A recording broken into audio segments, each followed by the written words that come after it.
At the intersection of belonging and mattering, we call this social significance. In this social significance window, 4 distinct profiles exist that reliably predict our expected work outcomes, like engagement and productivity and collaboration. And it's based on our perceived psychological sense of social significance within our organization. So the first box that I want to talk about is the experience of low belonging and low mattering. And we call this the not box. The not box is represented by not being engaged, not contributing, maybe not being motivated, not in alignment with the overall mission and vision and goals. Maybe they're missing meetings or negligent.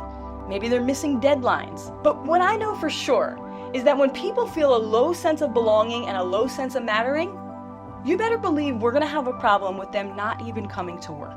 The cost of disengagement in this box is $7 trillion globally. The next box is the in box, and that's represented by a high degree of belonging, but a low degree of mattering.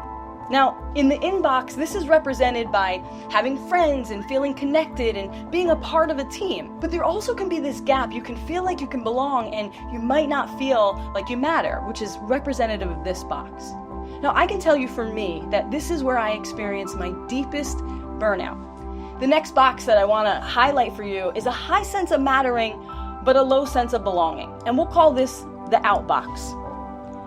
The out box is represented in feeling important, feeling valued, but being detached socially. You might have this high level of importance, but it's not represented in feeling connected. Now, oftentimes, leaders are the people who find themselves most often in this box. And the coincidental thing here is that the higher that we get in leadership, the harder it is for us to see from others' perspectives. In fact, the brains of people in power actually react differently to social cues in ways that would demonstrate maybe some frontal lobe damage, something that we might see with psychopaths. Now, I know that probably sounds funny, and maybe to some of you that makes a lot of sense. You're like, okay, now I understand. The mirror neurons that help us to have empathy and to take into consideration others' perspectives, they actually show that they diminish as we get higher in power. Now, listen, it's funny to laugh, but if we're being honest, most of us here lead someone. We're leading our families, we might be leading our communities in some way. And sometimes we have difficulty seeing from the perspective of the people that we lead, regardless of our title.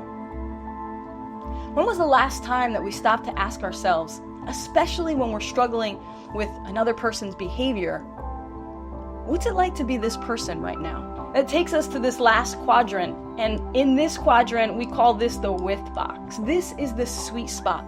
It's a high degree of mattering and a high degree of belonging, and this is where our aliveness lives. This is where differentiation and collaboration lives. It's where innovation and creativity are unlocked in the with box. We know that human beings are happier, they're more productive, they're more engaged, they're more collaborative when they're aligned with you rather than when they simply fit in or stand out in your organizations.